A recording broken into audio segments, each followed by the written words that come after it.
the raft and sleeping outside and doing that kind of things was a commemorative experience. And I felt emotionally changed. I really did. It changed my life.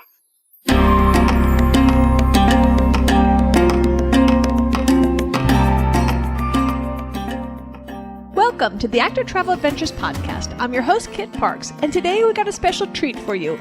We're going to go where the two seas meet on a little spit of beautiful sandy beach on the Baja Peninsula in Mexico. But not the touristy area that everybody else goes to. We're going to a cute little village that you'll have to yourselves where the people are actually living their lives and not just hanging out and doing things for the tourists like some of the bigger tourist traps are. So this is a really cool adventure. We're going to go glamping on an island out in the sea. Our first time doing that on the show. And while we're out there, we're going to learn to surf, stand-up paddleboard, snorkel, play with sea lions for Pete's sake, and just have a marvelous time. But of course, you got to have at least one hike on this show, it seems like. It's an exciting adventure. And also, because of the timing of this particular trip, our guest today was able to experience some of the magical Day of the Dead celebration. Not to be confused with Halloween, this is a really cool honoring of the loved ones who have passed. And I can't wait to share it with you. So let's get started.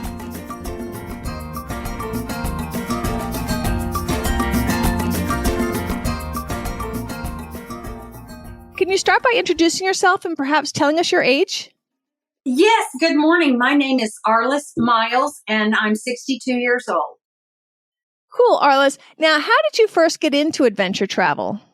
Now, that's the question I've been thinking about a lot. So I would have told you at first that I got into adventure travel as a bucket list thing for my 60th birthday a couple of years ago. In fact, this time, 2 years ago. But the truth is that my parents really started traveling with us when we were little kids. I'm the first of 4 kids. And we did a lot of camping. And so I think I really have always liked traveling.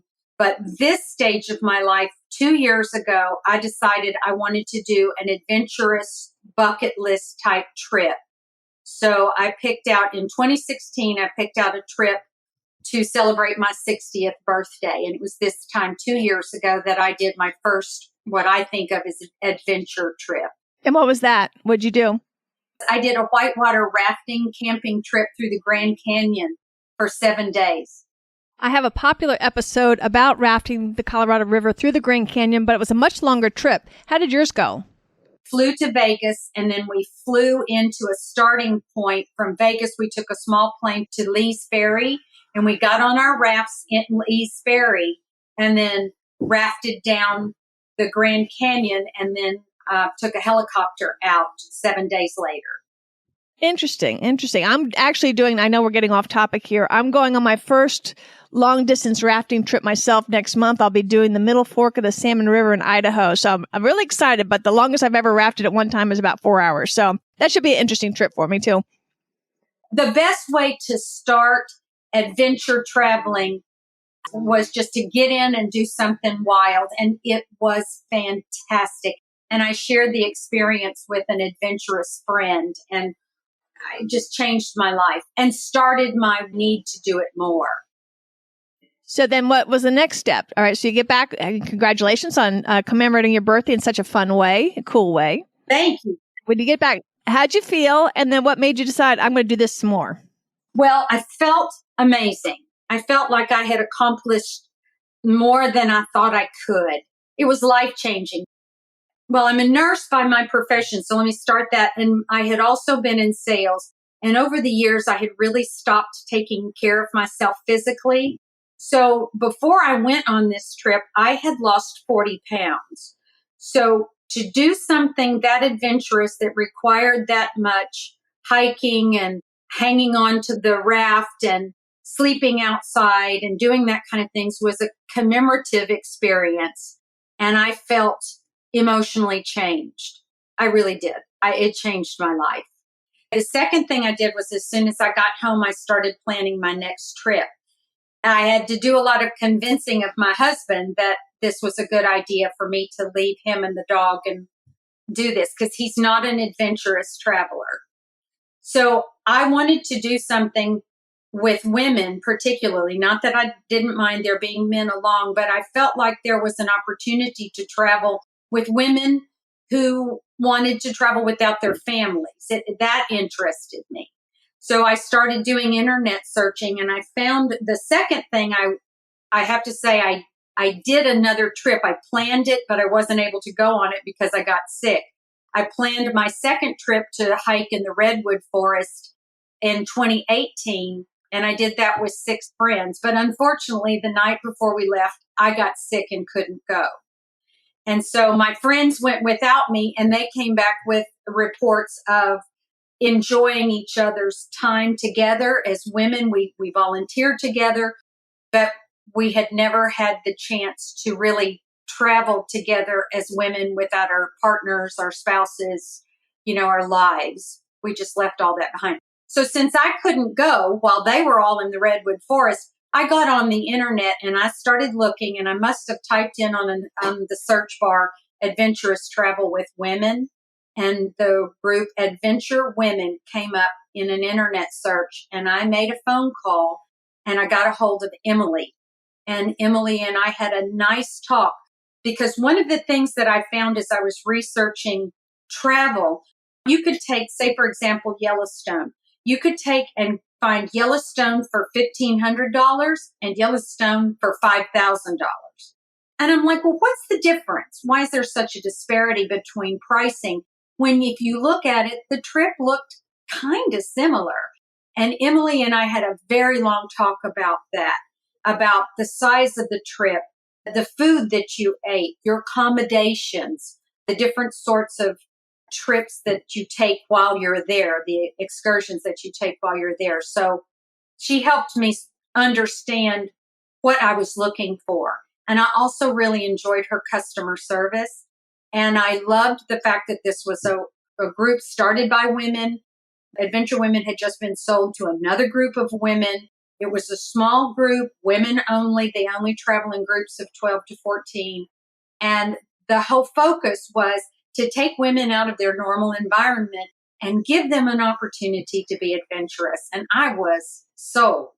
So I booked my first trip with Adventure Women probably a couple of months later. One of the women that had been in the redwood forest without me, she wanted to go. And so we booked the Baja California vacation together. And that's how we got on that. And we did that. October will be a year ago, October. That's what made me decide to pick that company over the myriad of other companies that can take you on virtually the exact same trip. So that was one of my dilemmas, was how do you pick a group? Because I don't want to travel by myself. I don't want to figure it out. I want to pack my bags with the list you send me, and I want to go on this trip. To me, I don't care to figure it all out. I want you to figure it out and take me. Now, everybody's different. Some people really like that part of their trip, is doing all the figuring out. Not me. I want to just, you figure it out, let me pay you for it, and I will show up with my bags packed. I'm the same way, Arliss. I don't enjoy planning a trip. And also I find that adventures are difficult logistically to plan. Like how would you plan the trip that we're talking about today? I mean, it would be hard. It would be expensive. You got to arrange all the shuttles. Really difficult. So on this trip, did you go with your group of girlfriends, by yourself, with a friend? No, I went with one friend. The girl that went with me to Grand Canyon, she also went on the Redwood Forest trip, and then she went with me to Mexico. So how did you pick this trip? Well, it was actually timing. So this was my makeup trip. Since I had gotten sick and couldn't go to the Redwood Forest, I wanted to go on a makeup trip in 2018. And didn't want to let a whole year pass before I did another travel.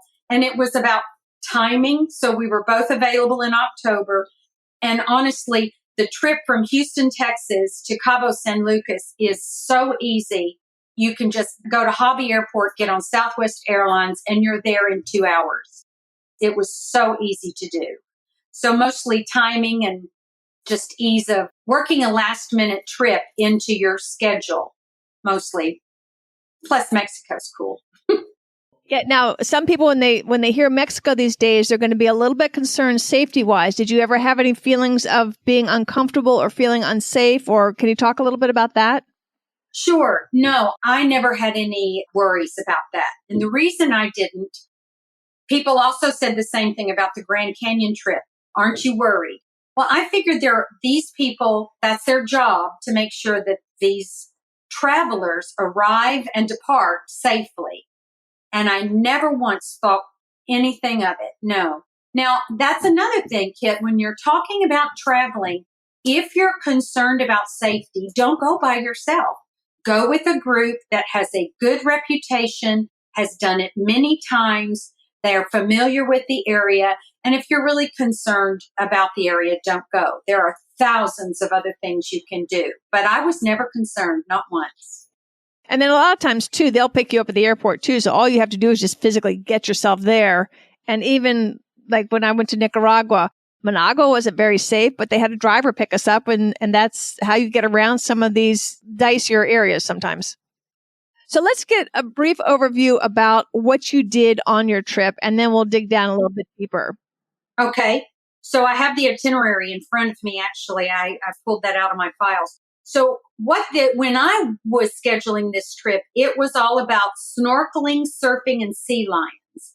And we were there to snorkel with the sea lions and learn to surf and glamping on the beach. And I love the water and I love to snorkel. I don't know how to scuba dive, but I do love to snorkel. I have no idea how to surf, but beach and water and glamping and sea lions. And I was all about that. So they have a complete itinerary. You arrive, you have yoga, go horseback riding, take surfing lessons, cooking classes. Then we were transported to the site, the island where we were going to be glamping. And there was going to be hiking, and then we would swim with the sea lions. Then there was kayaking, stand-up paddleboarding, snorkeling. And then after we finished our glamping experience, we were going back into the historic town where we stayed when we originally got there. It was amazing. It was amazing. And also, you're not staying in Cabos like most of the tourists do. You were in a little town, your base town before and after was Todos Santos. Is that correct? Exactly. So we just flew into Cabos San Lucas, and then Adventure Women hires the people to do our group. They are the facilitator, if you will. And so the group that was doing the eco-adventure people came and picked us all up from the airport. So Carol and I arrived from Houston, and we crawled into a van full of, I think there were 6 other women in the van that we had never met before. And we spent the next hour and a half going to our destination. No one stopped talking for the entire hour and a half we were in that van. It was like we were instant friends the moment we set eyes on each other. Just couldn't stop. Where are you from? And what do you do? And it was just, we knew we were going to have a good time just the moment we met those women. Yeah, I think this kind of adventure kind of pre-selects really interesting, cool people to go on it. And that's exactly what Emily told me, because one of my questions was, will I like the women that are going on this trip with me? And she said the same thing. Now that I've done it twice, it's true, both with my first adventure and with this one. People who go to this much trouble to travel like this are going to be your kind of people. Now, did I want to know everybody and stay in touch with all of them forever? No, but I loved and respected and admired them all for a very different reasons. They wanted to be there as bad as I wanted to be there. And they all had the whole spirit of adventure, because I imagine none of them were expert surfers, yet you learned how to surf. And talk a little bit about some of the activities that you did. Well, the surfing. So the morning we got there and woke up at Todos Santos, which was our first accommodations, which were beautiful accommodations, by the way. So we were overlooking the Pacific Ocean. I had never seen the Pacific Ocean from that point of view. And it was just beautiful. So we had a morning yoga, fantastic breakfast. And then we were transported down to the Pacific Ocean in another location for surfing lessons. And there were 14 of us. They get us all outfitted in our gear. and give us on the beach lessons and then start pushing us out into the water. And one of the lessons that the guy taught us was, whatever you do, don't let the board get in front of you because it'll flip up and hit you and could cause harm. So I go out the first time and I kind of get up on my knees and flop over. And then I head out to the water the second time and I get up a little further and flop over. And as I'm headed out for my third pass at it, my board went right in front of me and a little tiny wave. I was in ankle deep water and I was bending over to move my board away, and a small wave grabbed my board and it hit me in the face. And I knew immediately I had broken my nose. Oh, dear. I'm a nurse. I knew I had broken my nose. I heard it. I knew exactly what had happened. So I get out of the water and the instructor comes running over to me and he said, I told you not to let the board in front of you. And I said, I know what's happened. I need to get out of the water. And by then I am bleeding like crazy. So the Adventure Woman ambassador, Emily, was there, and the Eco Adventure people were there, and they start taking care of me like crazy. I mean, I was up on the beach. I was in ice. I had my head back. They had a doctor on the phone they were calling because I was laid up with a broken nose and I was bleeding like a football player had gotten hit. Now, I wasn't that worried because I could tell I still had air passages and everything was okay. But the only thing I kept saying was, don't tell Carol that I'm up here on the beach like this. She's my travel partner, because I didn't want anybody to get out of the water and stop surfing, because you could see the women out in the surf. They were going out and standing up. By then, they've had, 5 or 6 passes at it. And these women are standing up and surfing. Now, the women on my trip were from age 30 to age 70. There were 14 of us. Only 6 of us knew each other. Carol and I knew each other. There was a group of 3 women who knew each other. And then Emily and her sister knew each other. So there weren't that many of us that knew each other. There were single women traveling without their children. There were single women traveling, left their children at home, or had traveled with siblings or sisters. It was just fantastic. So anyway, back to the surfing and the broken nose. So they discussed taking me to the hospital. And I said, no, my nose isn't broken that bad. The blood is already stopping. But they were doing a wonderful job of giving me immediate first aid. And by then, some of the other people had realized what was going on. And one of them was a doctor, a gynecologist. And she came up and I said, Lucy, they're talking about taking me to the doctor. And I said, I don't think I need to go. And she took a look at me. She goes, oh, you'll be fine. I loved it. Well, that's a good way to start your adventure. It was the first day. So anyway, I still don't know how to surf. It kind of annoys me that I still don't know how to surf. Looks like you're going to have to go back. But the point is that things happen on vacation. It was an accident. It was just an accident. They had immediate first aid. They had a doctor on call. Both the Adventure Women ambassadors and the people who were running the trip all were there taking very good care of me. And I never felt in harm's way or like there was a problem. And I didn't continue to surf, but we had adventures going on the rest of the day. And I participated in all the adventures the rest of the day. It didn't stop me.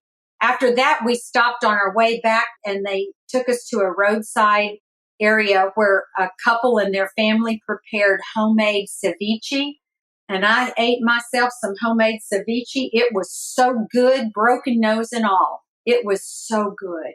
I mean, right there, fresh out of the water, I've never tasted anything like it. It was so good. And then we went horseback riding after that. And that night was cooking lessons. And that was, I think I sent you one of those pictures. So I sent you a picture of the surfing. I sent you a picture of the horseback ride. And I sent you a picture of some of the food we were learning to prepare. And that was so much fun. Not bad for just day one. It was very relaxing. And the nice thing that Adventure Women did for us is that they had coordinated all of these activities. So it's not so touristy.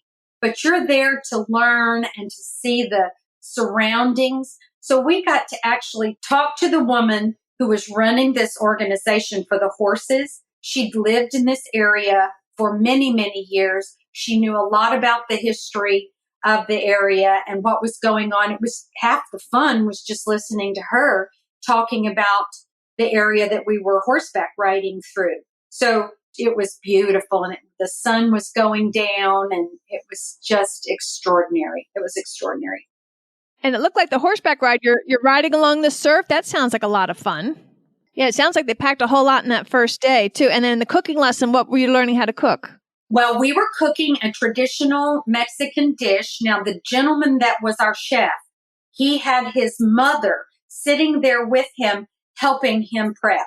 So these were his mother's traditional dishes. We all got a cookbook at the end of it. So we had chicken mole with traditional Spanish rice. We learned how to make guacamole. Now I'm from Texas. I eat a lot of avocado, but it was just lovely to learn how to do it with tips and tricks about how to use your knife correctly. We made our own chips.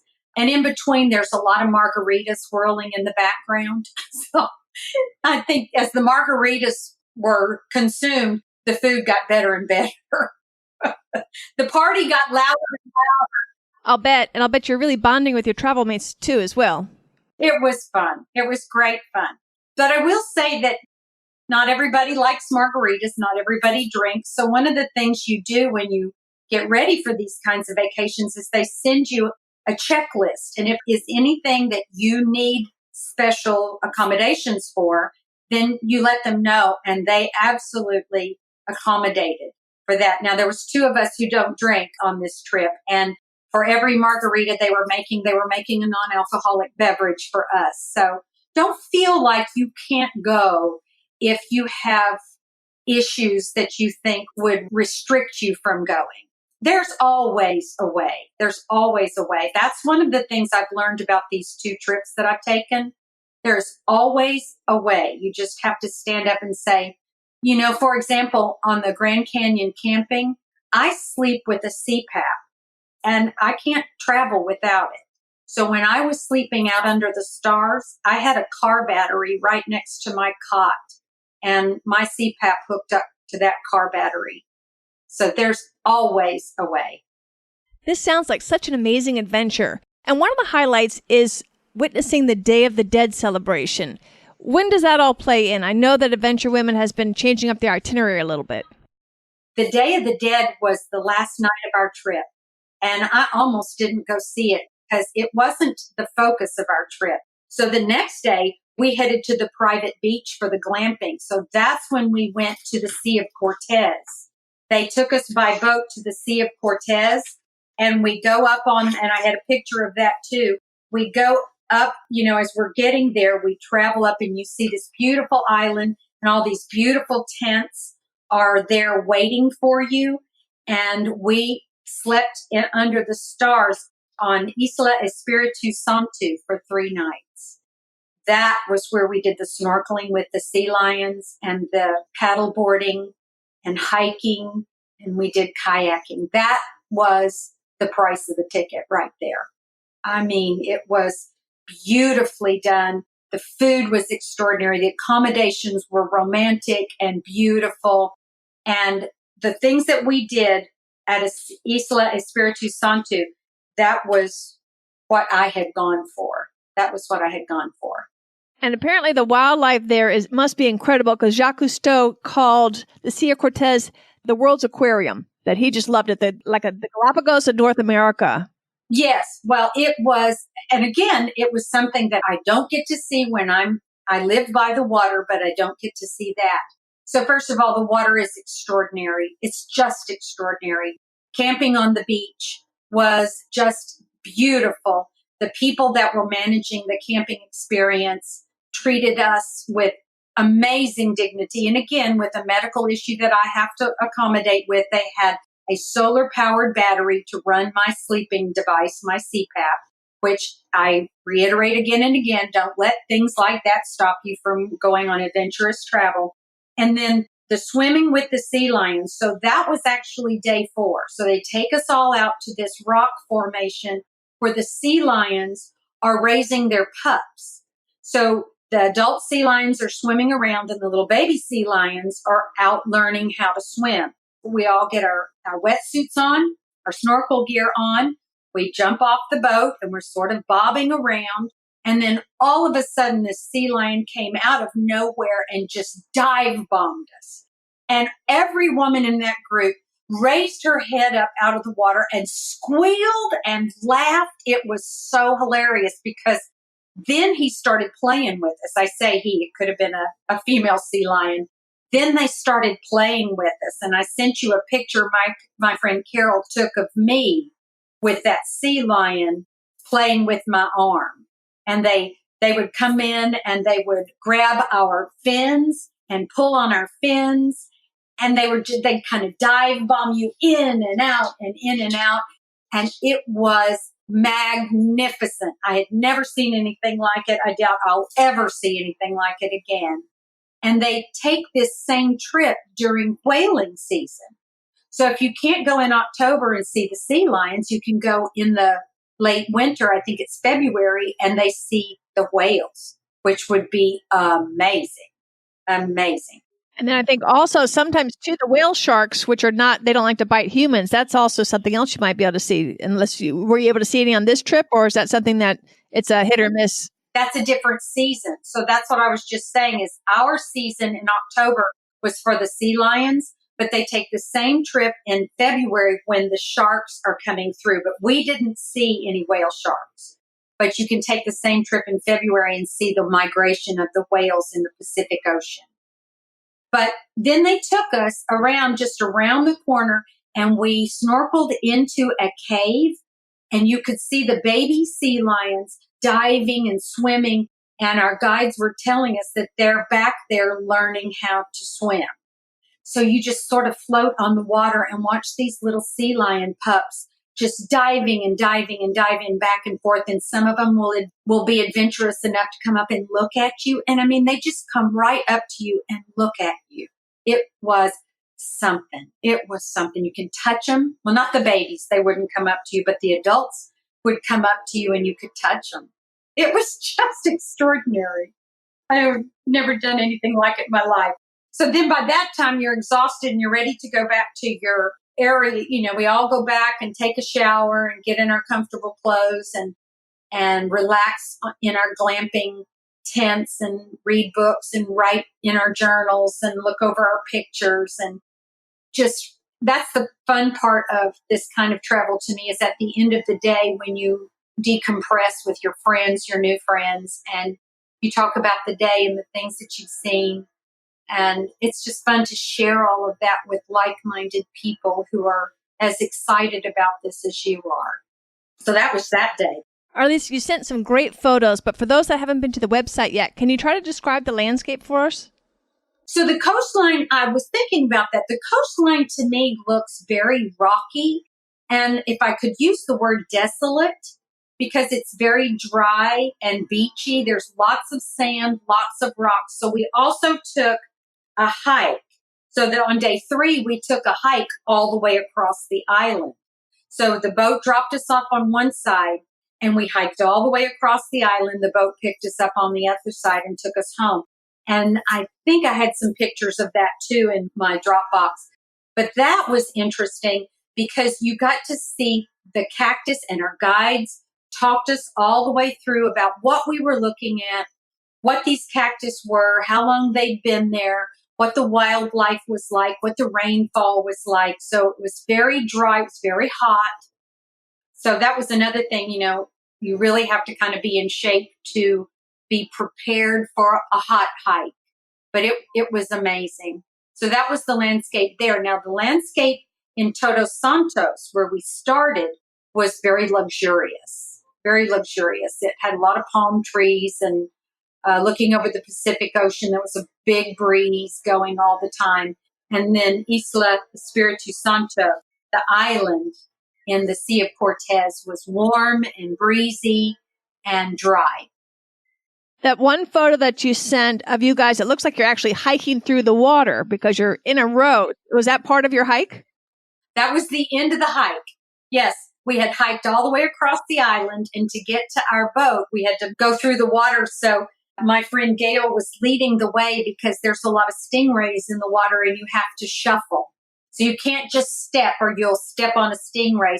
So they teach you that all the time when you go out in the water, that beautiful white sand underneath there, you have to shuffle your feet. You have to scoot, scoot, scoot. And so the stingrays that you cannot see will scoot on out of there if you happen to disturb one. So that reminded me of that. But yeah, we were at the end of our hike. That water felt very good after being out in that warm sun as we had been for several hours. And we're on our way back to the boat so we could get back to our glamping area. And for glamping, for people unfamiliar with that term, describe your accommodations. So glamping is a shortened version of glamorous camping. And there are a lot of people in this world that said, I don't camp. Well, I do camp. I love to camp. But if you don't like to camp, this is the way to camp. So our accommodations were a beautiful white tent. Inside it, they had a rug down on the sand. So there was actual sand underneath you, but there was a rug down. And then there were either king-size beds or two twin beds. My roommate and I had two twin beds. They had solar lamps, a chandelier hanging from the top of the tent. They had mirrors, and they had bedside tables, and they had towels and all kinds of beautiful, it looked like the inside of a spa. I kid you not. If I'd had more ability to send you more information on Dropbox, there are some beautiful pictures on the Adventure Women website of the inside of those tents. So you faced the water, so you go to sleep at night with the sound of the waves. It was fantastic. They had clean, soft sheets. It was a beautiful chair in your tent for you to sit there and relax. Solar lights, I mentioned that. They had solar batteries for those of us who needed special sleeping equipment to use. And it was just magnificent. Now, the bathroom facilities are outdoors. There isn't traditional plumbing, but they have outhouses that were very clean. They teach you how to use them. You use the bathroom in a sawdust kind of thing. We learned how to clean up after ourselves. And the shower was a solar shower. So they fill up a big bag with water. It stays out in the sunshine all day long. And so at night, when we were done with our adventure, whatever we were doing, everybody took their soap and their shampoo, which we all came with our biodegradable stuff and the stuff that's good for the earth. And you get under your solar shower and you have a nice solar shower and clean up, put on your evening outfit, and get ready for dinner. Your clean flip-flops is what I mean by your evening outfit. How fun. And you said the food was good. Oh, the food was good. So they had these chefs. They had a whole team of men and women that were there to basically serve us and meet every need we had.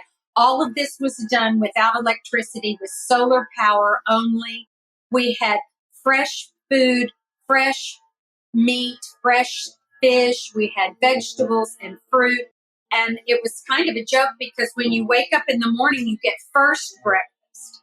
And your first breakfast was your yogurt and fruit and juice and your granola. You go out for a morning hike or something, and then you come back for second breakfast. And that's when you have your hot food, whether it was your eggs or your meat or whatever. Then you go back for another adventure. Then you come back for lunch. And we got to thinking we were hobbits. First breakfast, second breakfast, 11sies. That was sort of a joke in our group because they feed you a lot of food. The chef on the island was just delightful. And one of our inside jokes was the name of the company is Adventure Women, but he didn't speak very good English. So he called us the bravest woman. And we just adored him. They would serve your food, and then the chef would come out and he'd say, to my bravest womans today I serve you. And then he would launch into a beautiful explanation of what he had served you for the day and the meaning behind all of it and how he prepared it. It was so precious. And the food was magnificent. And again, we had vegetarians on our trip. We had people who did eat meat, didn't eat meat. All of that was accommodated for beautifully. It's presented like a 5-star restaurant.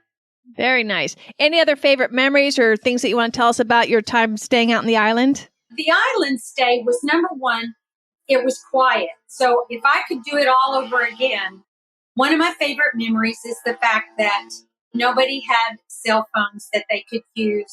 It was quiet. There wasn't television. My favorite memory was the end of the day when we would come home, we would all clean up and sit there in front of our tents, and we would write in our journals or read or take another walk, or just some would take naps or take this time to just spend some alone time. Was just at the end of the day as the sun was going down, and I sent you one of those pictures too, looking at your friends and thinking how lucky you are, just how lucky you are to be there. Really nice. Really nice. All right. So then you get to get back to the real world. So they take you back to the mainland, or I guess it's a peninsula. I guess they call it a mainland. Yeah, Todos Santos. We go back to Todos Santos after having kayaking and stand-up paddleboarding and more snorkeling. And that is when we had the opportunity to go to see a Day of the Dead event. Now, they even gave us the option to not go. And my friend Carol and I looked at each other. We were exhausted at that point in time because at adventure travel, you're usually going and doing all the time with some downtime for breaks, but you're go, go, go all the time. She said, would you rather go back to our room and pack, or do you want to see what this is all about? And I said, let's just throw our stuff in the kits tomorrow morning. We'll never get to see this again. So we went we had another cooking lesson, and we went to the cemetery where they were having the Day of the Dead celebration. And I'm so glad I went, because I really didn't know what Day of the Dead was. And in Texas, and probably all of the United States, people think it's a version of Halloween. It is not. It is not anything like that. And I would never have known that if I didn't go to the area where they were having this celebration and see for myself the joy and the kids running around having fun and the bands playing and the food being cooked and the decorations. I would never have known that if I hadn't seen it for myself. And I'm so glad I went. Now, what I think future groups, they make this the event of going. So they'll have bands and they have all kinds of daytime celebrations. The town is beautifully decorated for the event. So we did some shopping, and I think I sent you a picture of the town decorated up in all of its beauty. And so I wouldn't have realized that it's not a mournful celebration. It is a joyful celebration. It's a beautiful celebration. I just had never seen anything like it. I'm so glad I saw it.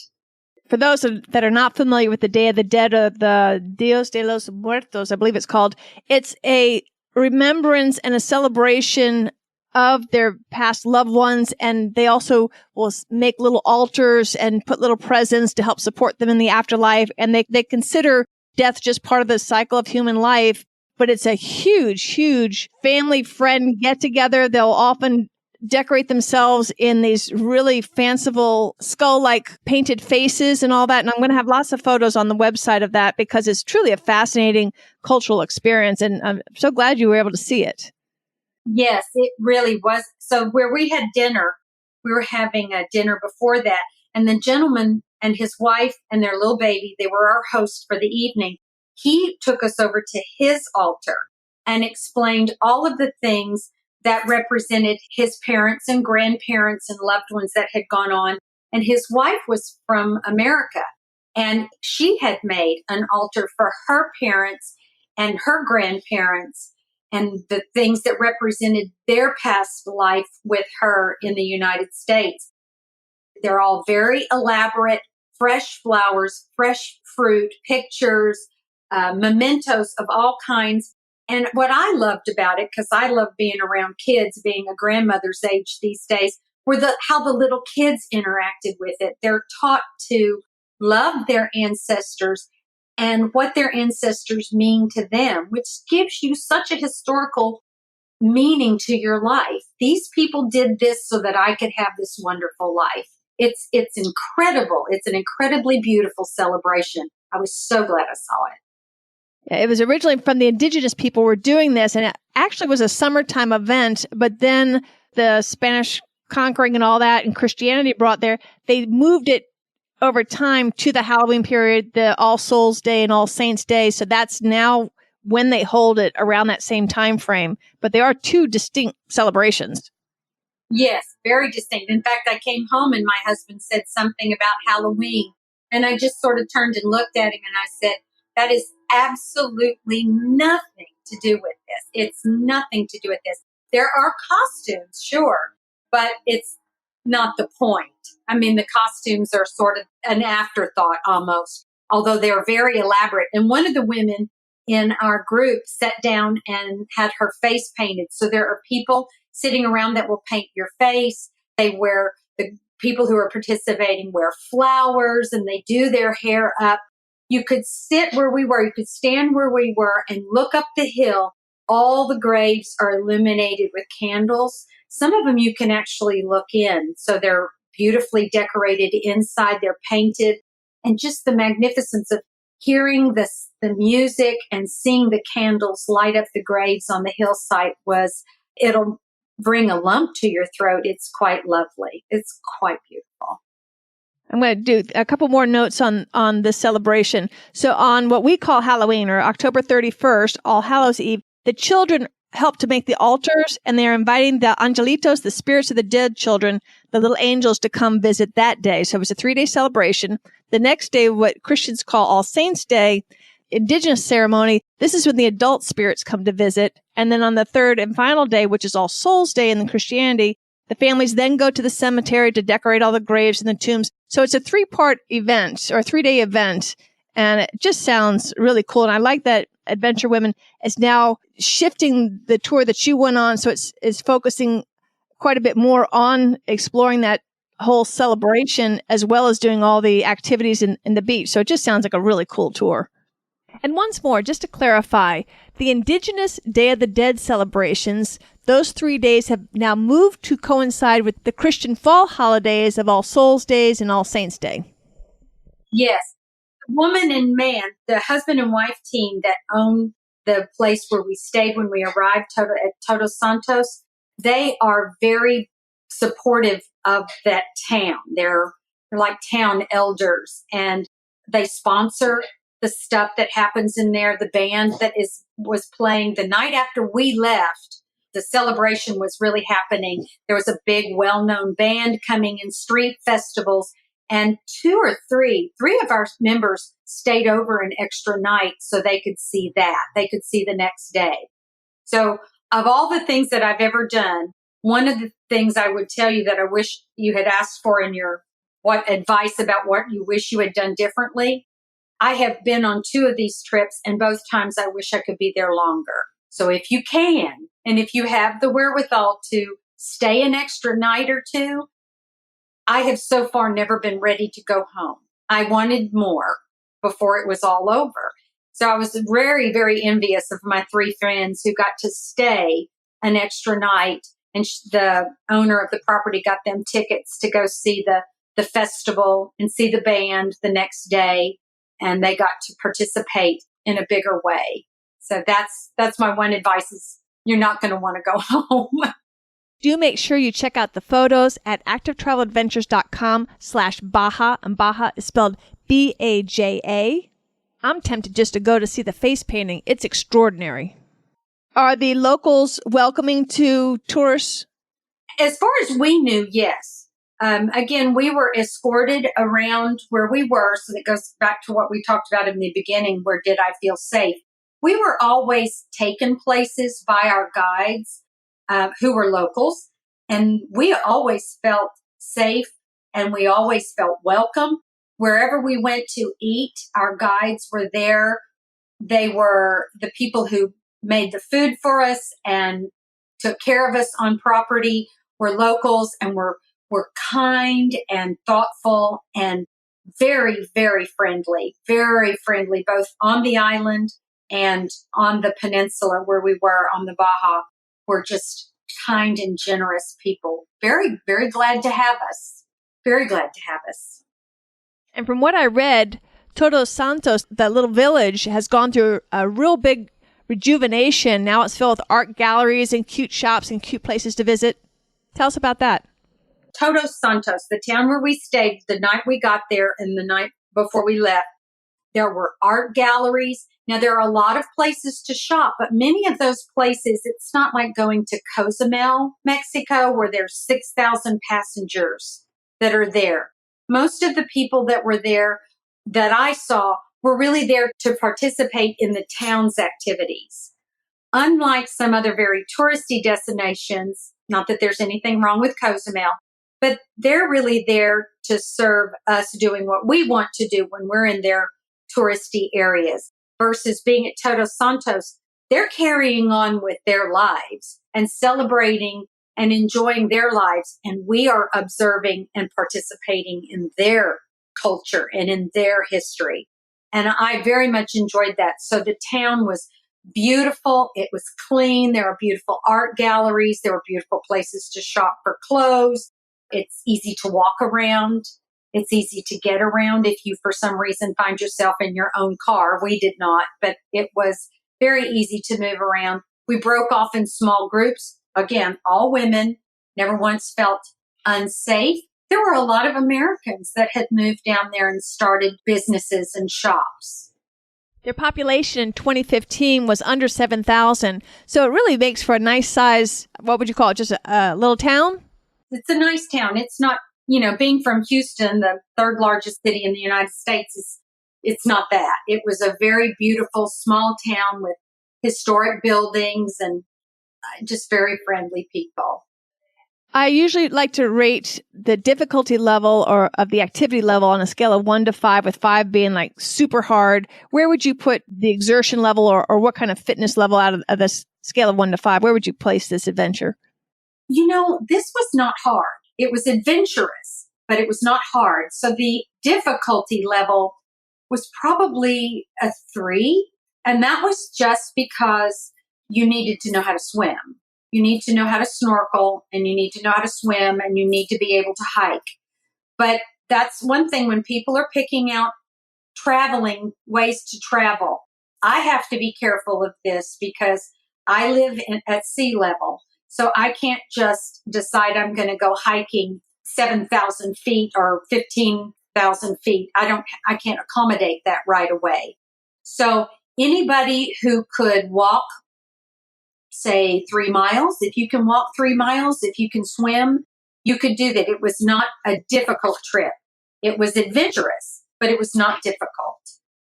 For example, paddleboarding. I didn't know how to paddleboard.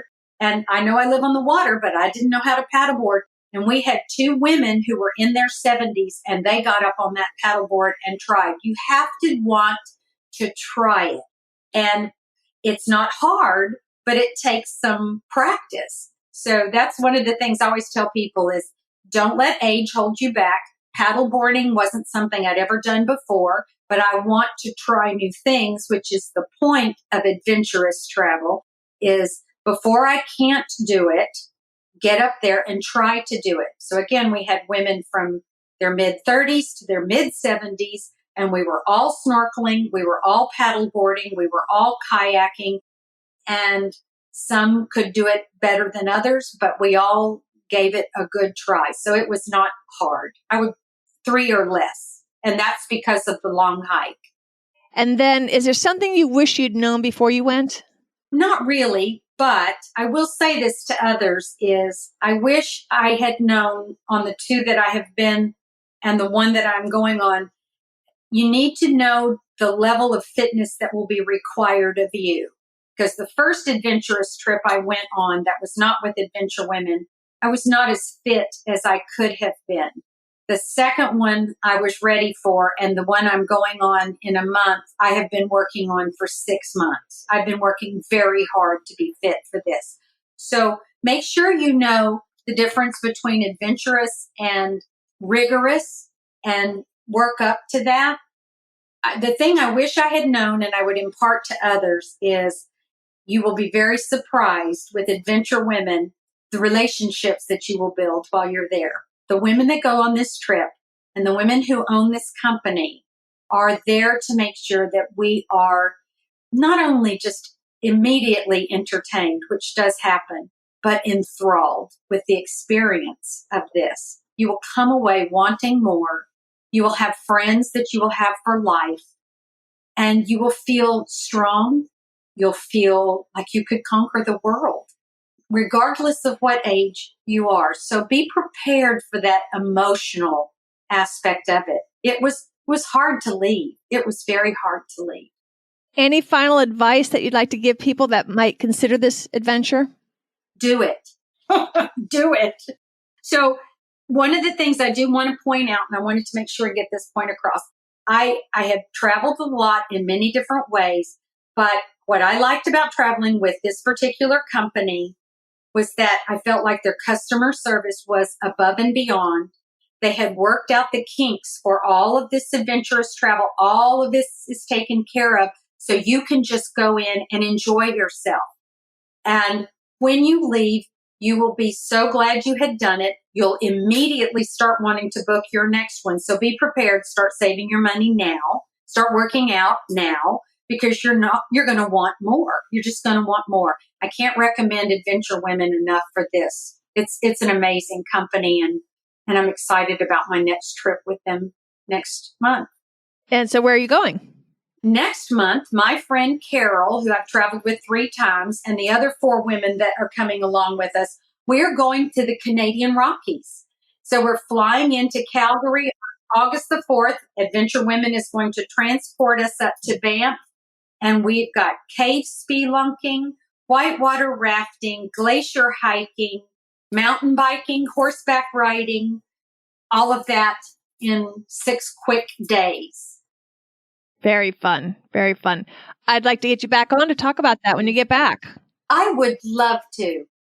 To me, one of my favorite things about this kind of travel is not only do you get to anticipate, like you're anticipating your Rockies trip right now, then you get to actually do it. And then at the end, like, for example, I just finished my New Zealand series. I went 6 months ago, but redoing and producing those episodes, I had a blast just reliving my adventure. And so that's the one good thing, is you get to relive it for the rest of your life. It's really fun. Yeah. You know, there have been a couple of times, Kit, when you and I have talked about it and I've been reliving this experience, and I would get a lump in my throat when I think, oh, I had forgotten how much that meant to me, how much it meant to me when the chef would call us his bravest womans, and we would smile, and he would tell us, he had such a beautiful accent, he would say, and tonight, because I know my bravest womans, they like the vegetables. Tonight's experience, they were karyots and zucchini. And he served many things with a balsamic reduction, and he'd call it a balsamic reduction. And when I left that last night, I looked at my friend Carol and I said, who's going to cook my karyots and make my balsamic reduction? I don't know what to do. I want to take him with me. Oh, he was a beautiful man. And they took very, very, very good care of us. Very good care of us, and wonderful memories. This trip sounds amazing. Thank you so much, Arliss, for coming on the program. It's been great. Well, thank you. If I've left out anything, forgive me. My memory may not be as good as it used to, but I'll remember this forever. Oh, before I let you go, I forgot to talk to you about the time of year to go. You went in October. What would you say about the weather? What recommendations would you give us there? Well, the one thing about Adventure Women is they only take you when the best time to go is to go. So, but when you're examining other types of trips, you need to know what kind of weather you're expecting. Because, for example, I live in Houston. If you take me to Yellowstone in winter, I don't have the clothes for that. I haven't done that. So you need to know what that is. And again, that's one of the nice things about Adventure Women. They go when it's a good time to go. But for us in October, it was still very warm in the area. So there, when you're glamping on the beach, there's not an air conditioner.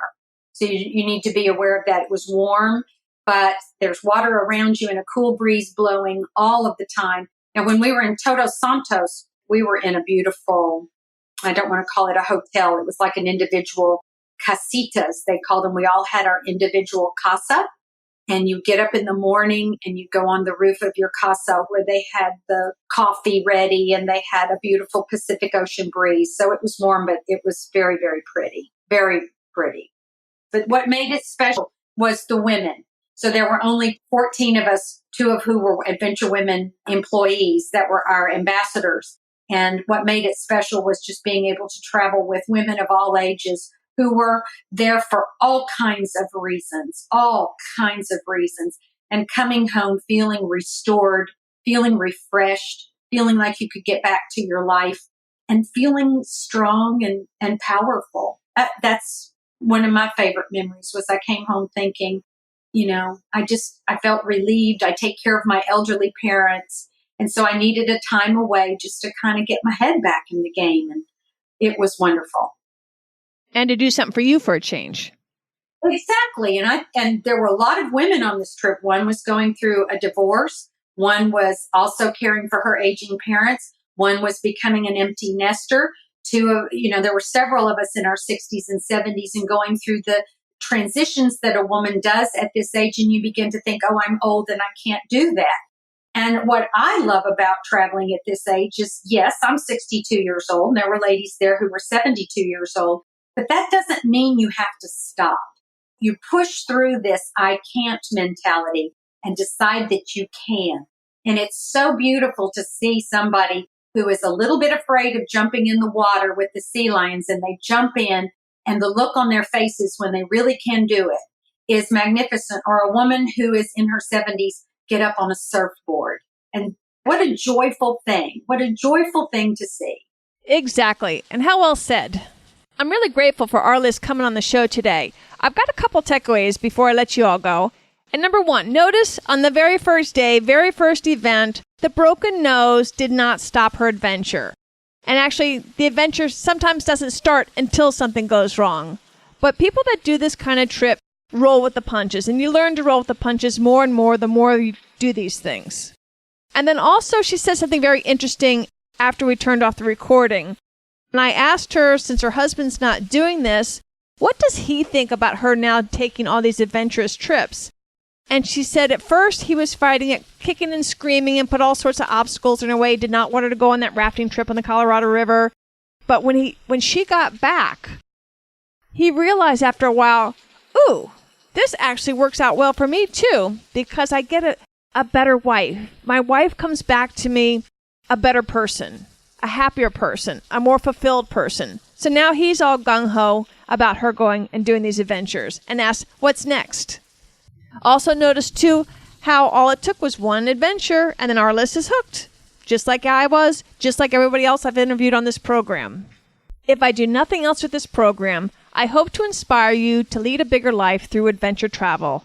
It is so cool and so amazing and so empowering, and I just love sharing with people. If you're not sure where to go, what to do, you need some help there, email me. I'll try to help you if I can. Go to the website, activetraveladventures.com, and poke through the directory page. Use the search bar, and you can find all sorts of adventures based on your proclivity of what you like to do, your budget, the time of the year. I have it broken out all sorts of different ways so that you can find a really cool adventure. And be sure to write me at kit@activetraveladventures.com and let me know what you did. I'd love hearing from you. I hope you've enjoyed today's program on the Baja Peninsula of Mexico and celebrating the Day of the Dead. I'll be back in 2 weeks with another great adventure. And until then, don't forget, on alternate Thursdays, you now can listen to the Adventure Travel Show podcast, which teaches you the how-tos of adventure travel. So I encourage you to check that out and hopefully subscribe to both this and that podcast. Thanks again for listening. I'll see you next time. Until then, this is Kit Parks. Adventure on!